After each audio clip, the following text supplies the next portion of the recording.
Bernard Okoboy said he would be compelled to visit the port and sit there until the right thing was done if the containers are uncleared after the scheduled date. While addressing journalists in Parliament, the ranking member on the Health Committee, Kwabena Minta-Kando, charged the government to do the needful. We, the members of Parliament from the minority side, will not relent on our effort to push government to clear these lock-up commodities and drugs until they are cleared from the port. And that must be put on record. And as we speak now, today, not all the containers containing drugs and commodities at the port have been cleared. We are a group of reasonable people. And so we have heard the plea by the minister responsible for health that we should give him 2 weeks. Although it doesn't make any sense to plead for 2 weeks to clear commodities that have been at the port for 1 good year. But that notwithstanding, we have heard him. But we are sending a clear signal and warning that within his own 2 weeks, all, and the emphasis is all the containers containing these drugs should be cleared from the port. Not some, as they have been doing, that they'll go and clear few containers and they'll go to sleep. We will not countenance that. Failure to do so will be left with no option than to hit the streets. Kwabena Minta-Kando also urged the government to, as a matter of urgency, respond to the grievances of the Medical Laboratory Professional Workers Union to avoid a situation of health workers traveling outside the country to seek greener pastures. Any reasonable government will engage them and then plead with them whilst they are even at the negotiation table to go back to their hospitals or their facility. And so, as a matter of urgency, I believe that government must respond to their call and make sure that these health workers are back to the hospital, because already we have a lot of challenges at the health facilities. They are leaving, in fact, they are fleeing from this country because of the economic conditions we find ourselves in. Now, when they take their salaries, they cannot buy anything with it.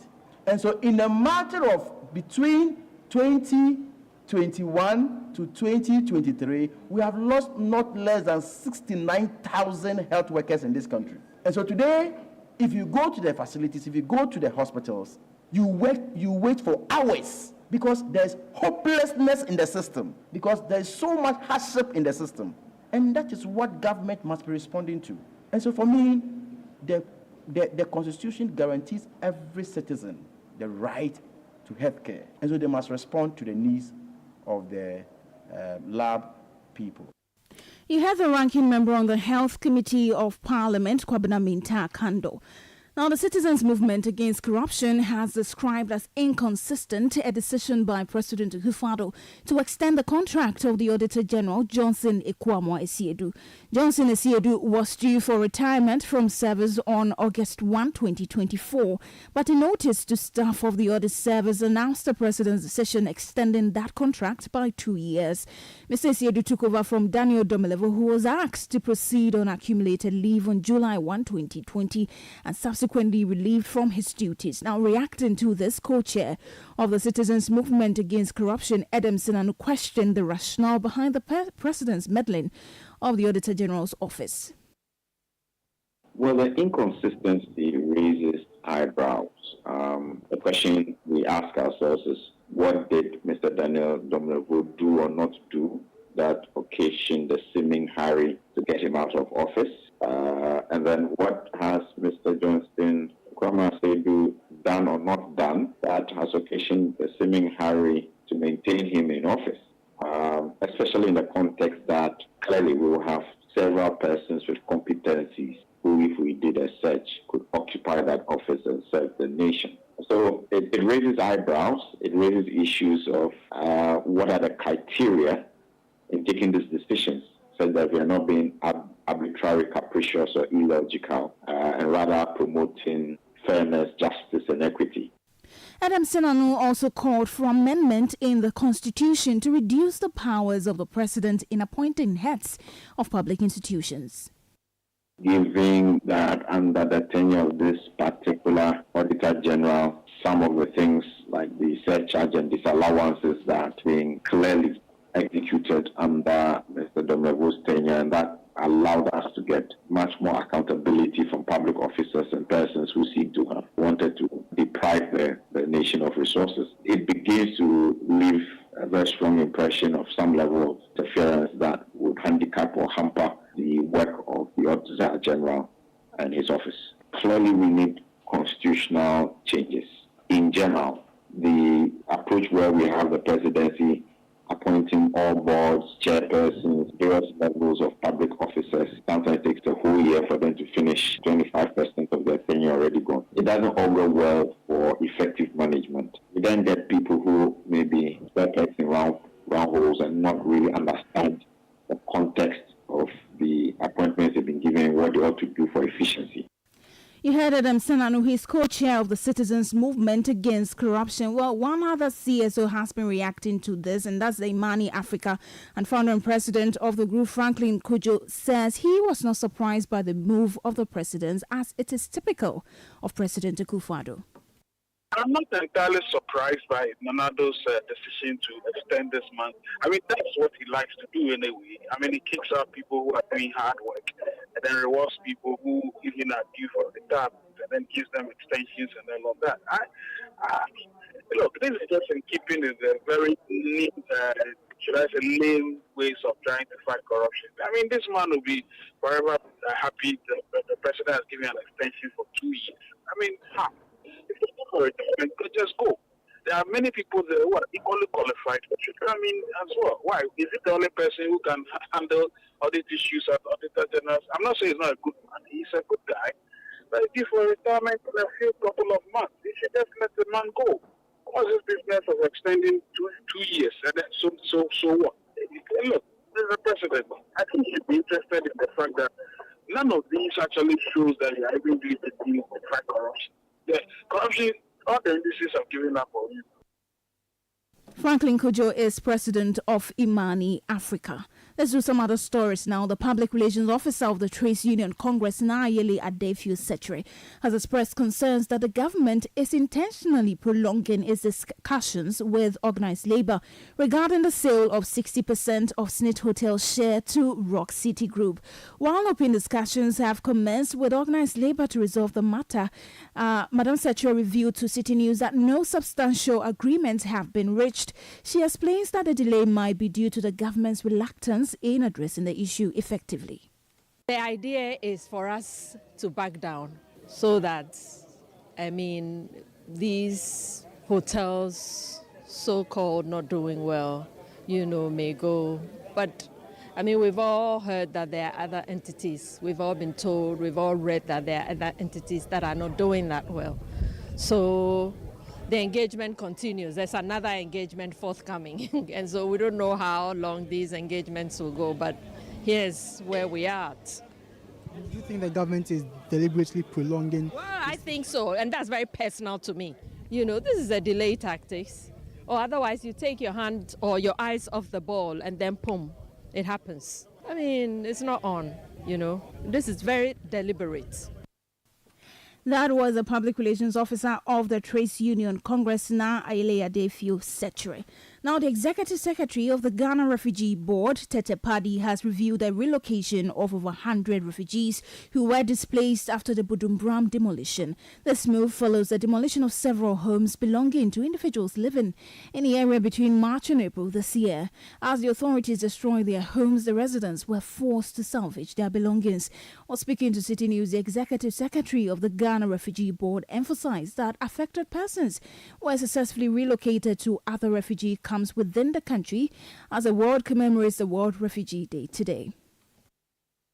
Liberians, most of the Liberians, a large majority of Liberians who were at Budumbram are not refugees. The few of them who are refugees approached us, and they are still under our care. And we relocated them to a refugee camp in the Western region. And they numbered about 150 that we relocated to the Western region. So those are those who are refugees. The rest of them are largely former refugees who chose to remain in Ghana. And so they are no longer under the care of the Ghana Refugee Board. They are simply Liberian nationals. Tete Party also says plans are underway to repatriate the remaining Liberian refugees to their home country. The first batch of Liberians, as we all know, have left. The Liberian governments have indicated that they will come and continue with the repatriation for those who want to return voluntarily. I cannot give you a date, but we can confirm with the Liberian government when the next movement will be. You heard the Executive Secretary of the Ghana Refugee Board, Tete Paddy. Away from that now, the Minister for Parliamentary Affairs, Oseiche Mensah-Bonsu, has advocated for the continuity of projects after a change in government. According to him, this will help save resources and prevent the deterioration of infrastructural development such as roads, schools, among others. During his remark at the Ghana Compact Citizens Convention, Oseiche Mensah-Bonsu emphasized that maintaining continuity in government projects is crucial for sustainable national development. Have we done to ourselves? If we leave it, that stretch unattended to, maybe for even 1 year and go back, you have to clarify the whole thing again and begin from ground zero at a huge cost. And today, a kilometer of asphalted road, double layer, cost this country in the region of $1.3, $1.7 million, 1 kilometer. So if you leave it and have to go back 10 kilometers, 15 million. If you leave it for 1 year, you have to go back and do it. The 15 million gone waste. So it's important that we really reposition the National Development Planning Commission. And I'll say that by our constitution and by the establishment of the directive principles of state policy, all of us, all political parties are confined to the center. You heard Oseiche Mensah-Bonsu. He is the Minister for Parliamentary Affairs. You are still listening to the Citi Prime News. Still ahead, some stranded patients appeal to government to urgently address concerns of striking Medical Laboratory Professional Workers Union. We'll tell you the details of that and other stories shortly. Please stay. Citi Prime News at 12 midday. Updates you on all the running stories and connects you to the newsmakers.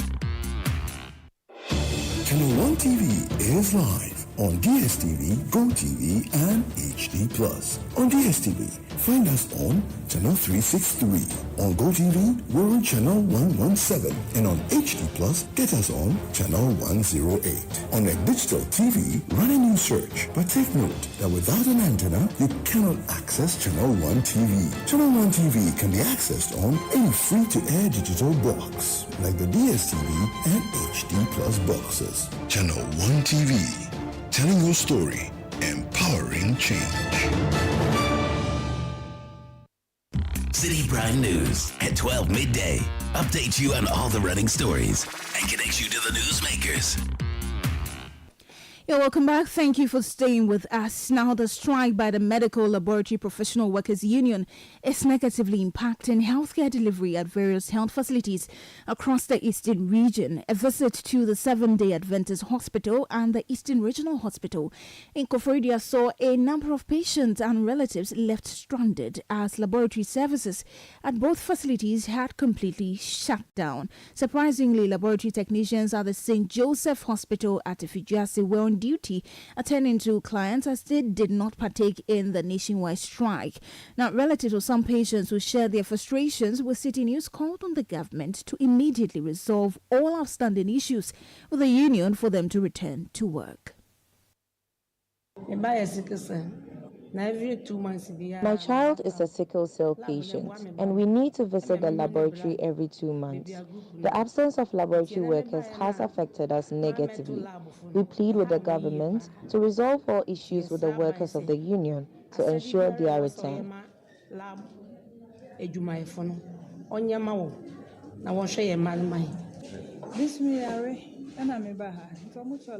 I have been unwell for some time and was asked to go to the hospital. I got there only to be told that the workers are on strike. Government needs to intervene, otherwise healthcare services will be severely impacted.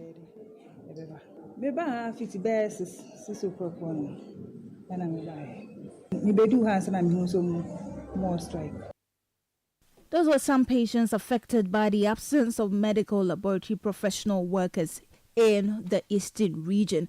Now, away from that, the flag bearer of the National Democratic Congress, John Dramani Mahama, has warned that Ghana's forest reserves will be a no-go area to individuals seeking to carry out mining activities under the next NDC government. He emphasized that the exploration of mineral resources must not come at the expense of preserving the country's vegetative cover. Speaking during a public lecture at the Christian Service University in the Ashanti region, the former president pledged to promote responsible mining and ensure that water bodies polluted by illegal mining activities are restored to their previous state. Forest reserves, because I believe that many of those trees in the forest reserves that are more than 500 to 700 years old are more precious assets than any mineral wealth that lie underneath them. We'll promote responsible mining and make sure our water bodies become clean again. We intend to make Ghana a hub for education. When I was president, a lot of foreign students used to come from other West African countries to seek higher education here in Ghana.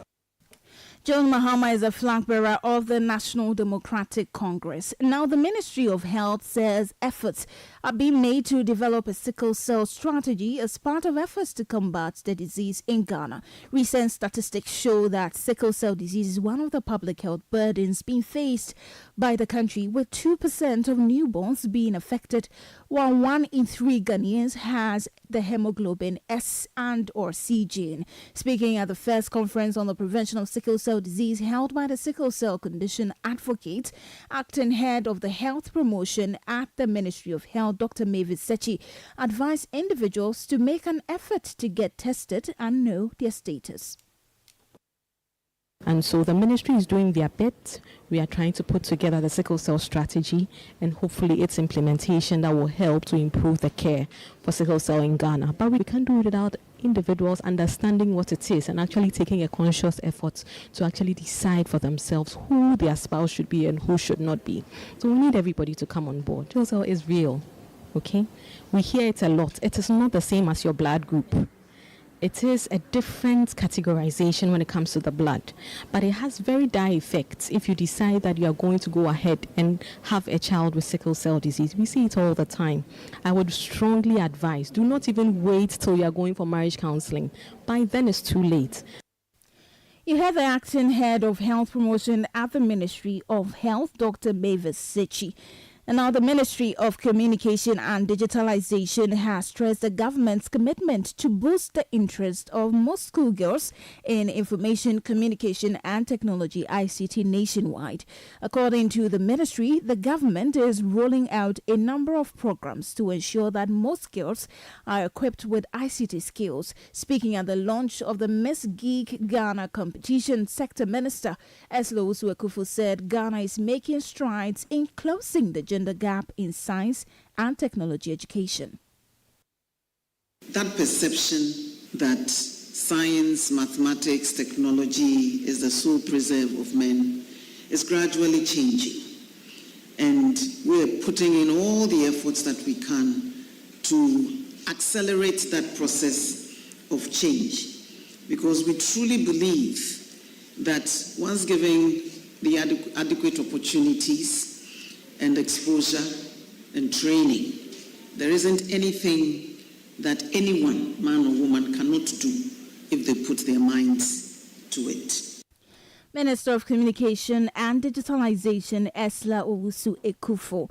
And our government has reaffirmed its commitment to ensuring a transparent process in selecting a private developer to complete the abandoned Sagleme housing project.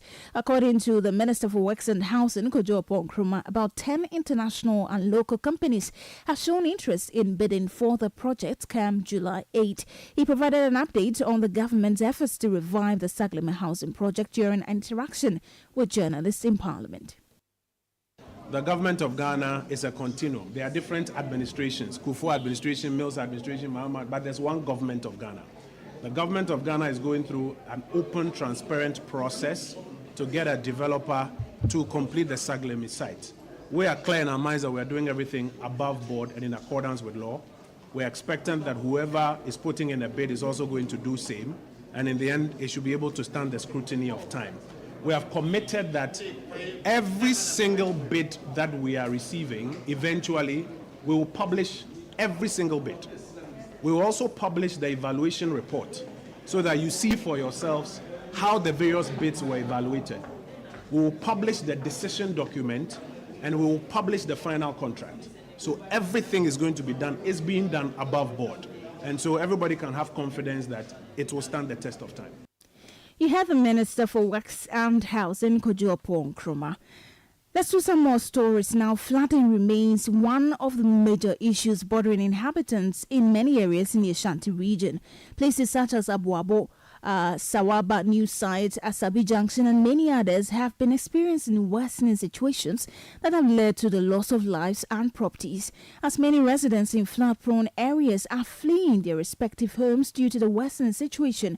Authorities at the Kumasi Metropolitan Assembly have blamed the recurring issue on political interference, which has hindered them from strictly enforcing the laws. City News' Fatih Aminu Ibrahim has more in this report. In the Ashanti region, flooding is common in areas such as Abuabo, Sawaba New Site, Sokobain, Kokobain, among others.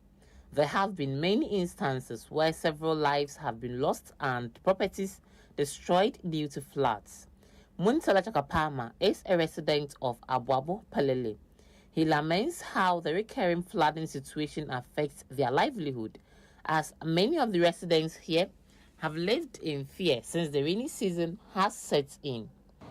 All these houses by my side are always been flooded. So all the people who are renting people there, all of them they left the houses, except few people. As at now, it's time for rainy season, because when this time comes, we are not happy. We are not happy to be that we don't have any place to move. That's why we're still here. Those people who have left and leave us alone. Muntala Chakapama believes that the annual desilting of the Abuabo Palele will help reduce the impact of the situation in his area. What we want,